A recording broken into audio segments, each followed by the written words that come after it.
નમસ્કાર દર્શક મિત્રો, શેર બજારમાં સતત ત્રીજા દિવસે આપણને તેજીની આગેકૂચ જોવા મળી છે. સેન્સેક્સમાં આજે 597 પોઈન્ટનો ઉછાળો આવ્યો છે. નિફ્ટીમાં પણ 181 પોઈન્ટનો ઉછાળો આવ્યો છે.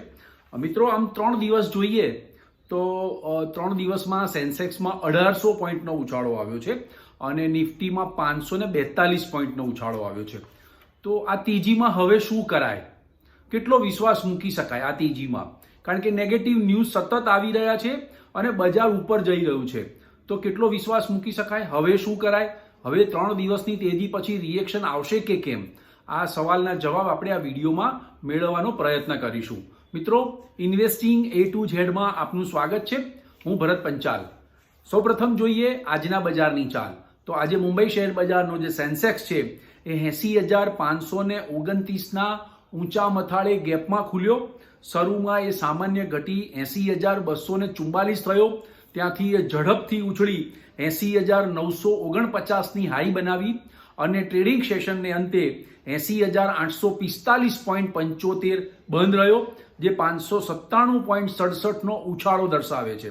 તેવી જ રીતે નેશનલ સ્ટોક એક્સચેન્જનો નિફ્ટી ઇન્ડેક્સ 24,367ના ઊંચા મથાળે ગેપમાં ખુલ્યો.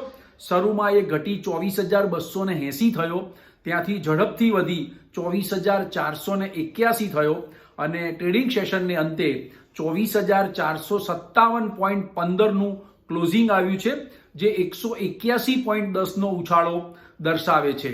એડવાન્સ ડેક્લાઇન રેશિયો પોઝિટિવ છે.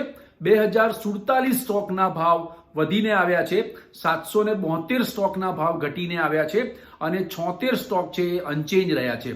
નિફ્ટી 50ની વાત કરીએ તો નિફ્ટી 50માં 41 સ્ટોકના ભાવ વધીને આવ્યા છે અને 9 સ્ટોક છે એ ઘટીને આવ્યા છે. મિત્રો, આજે 108 શેર 52 વીકની હાઈ ઉપર બંધ છે અને 12 સ્ટોક છે, ઓનલી 12 જે 52 વીક લો નીચે બંધ છે. એવી જ રીતે સર્કિટ બ્રેકરમાં પણ 174 સ્ટોકમાં અપર સર્કિટ આવી હતી અને 26 સ્ટોકમાં લોઅર સર્કિટ આવી હતી. આજના ટોપ ગેઇનર અને ટોપ લૂઝર્સ પર નજર કરી લઈએ તો આજે સૌથી વધુ ઉચકાયેલા શેર છે Adani port, NTPC, Adani enterprise, axis bank અને એસબીઆઈ. તેવી જ રીતે સૌથી વધુ ગગડેલા શેર આજે ભારતી એરટેલ, હીરો મોટો, આઈટીસી, એચડીએફસી લાઈફ અને સન ફાર્મા છે. મિત્રો, ડાઉ જોન્સ સતત પ્લસ આવી રહ્યો છે. એવી રીતે આજે એશિયાના તમામ સ્ટોક માર્કેટ, ચાઇના સહિત તમામ સ્ટોક માર્કેટ પ્લસ હતા. યુરોપિયન માર્કેટ પણ પ્લસ હતા. ડાઉ જોન્સ ફ્યુચર પણ પ્લસ હતું. તેની સીધી અસર ભારતીય શેર બજાર ઉપર પડી છે અને આજે ત્રીજા દિવસે, જેને કહેવાય કે ત્રીજા દિવસે નવી લેવાલી ચાલુ જ રહી અને માર્કેટમાં અપટ્રેન્ડ ચાલુ થઈ ગયો.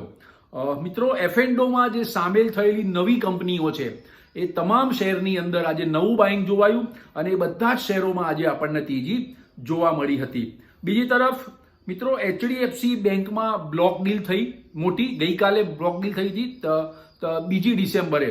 તો એને કારણે એનું માર્કેટ કેપિટલાઇઝેશન છે એ ફરીથી 14 લાખ કરોડને પાર કરી ગયું છે. આજે એચડીએફસી બેંકનો શેર પણ આજે વધીને આવ્યો હતો. બીજી તરફ સમાચાર એવા આવી રહ્યા છે કે કોલ્ડ ડ્રિંક્સ કંપનીઓ તમાકુ અને કપડા ઉપર જીએસટીમાં વધારો થાય તેવી એક ધારણા છે. તો આજે આઈટીસી, વરુણ બેવરેજીસ, ટ્રેન્ટ અને માન્યવર આ સ્ટોક્સમાં આપણને વેચવાલી જોવાઈ અને એ સ્ટોક્સ આજે માઇનસમાં બંધ રહ્યા હતા.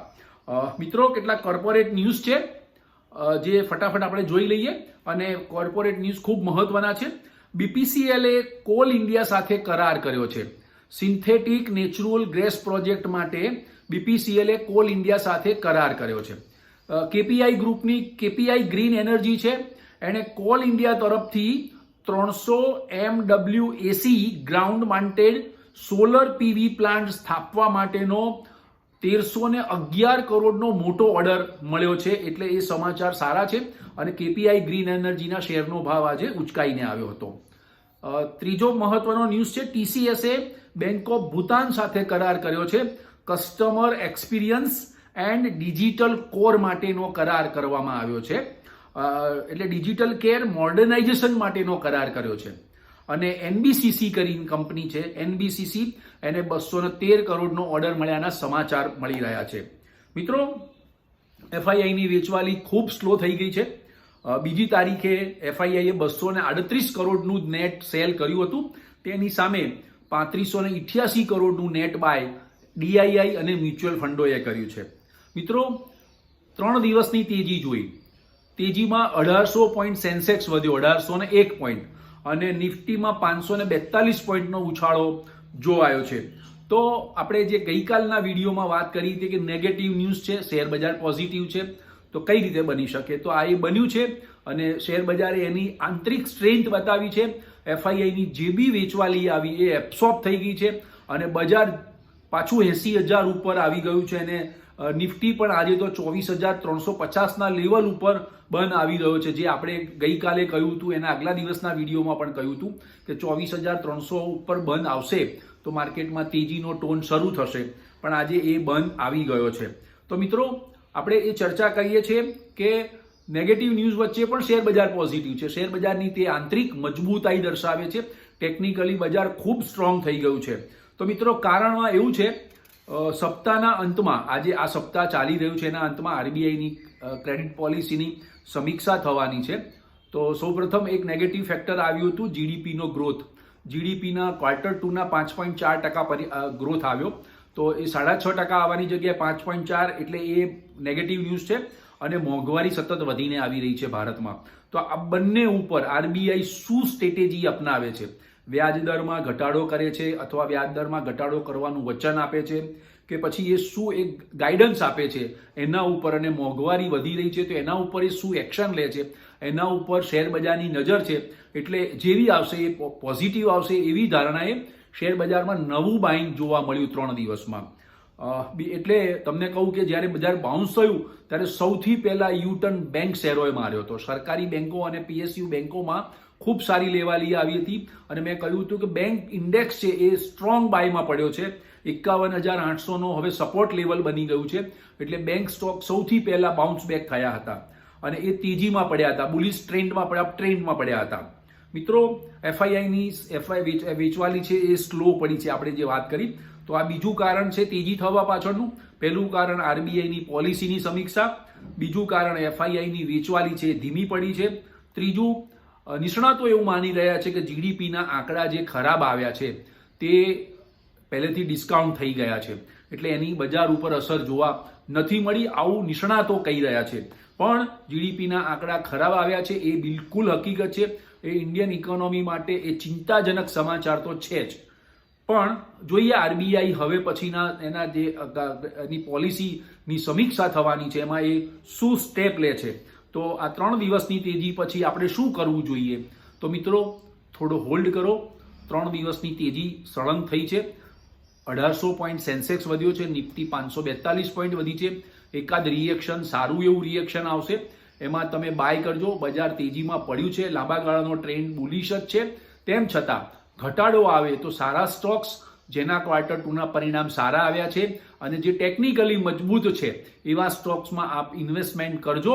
હવે કોઈ વાંધો નથી બજાર ઉપર, કારણ કે જે ખરાબી આવવાની હતી અત્યારે હાલ ટળી ગઈ છે. પણ એક રિએક્શન આવવા દો, એક રિએક્શન સારું એવું આવશે, એમાં આપ બાય કરજો. મેં તમને બેંક નિફ્ટીના લેવલ આપ્યા. 51,800નો સપોર્ટ લેવલ રહેશે. 52,500ની સપાટી તો આજે જ કુદાવી દીધી છે, એટલે 52,800 થી 53,000 સુધીની જગ્યા ખુલી છે. એટલે બેંક નિફ્ટી એ 53,000 સુધી જઈ શકે છે. નિફ્ટીએ પણ 24,350નું એક રેઝિસ્ટન્સ લેવલ મોટું હતું એ કુદાવીને ઉપર બનાવ્યો છે અને બીજું હવે ટેકનિકલ રેઝિસ્ટન્સ લેવલ 24,500નું આવે છે.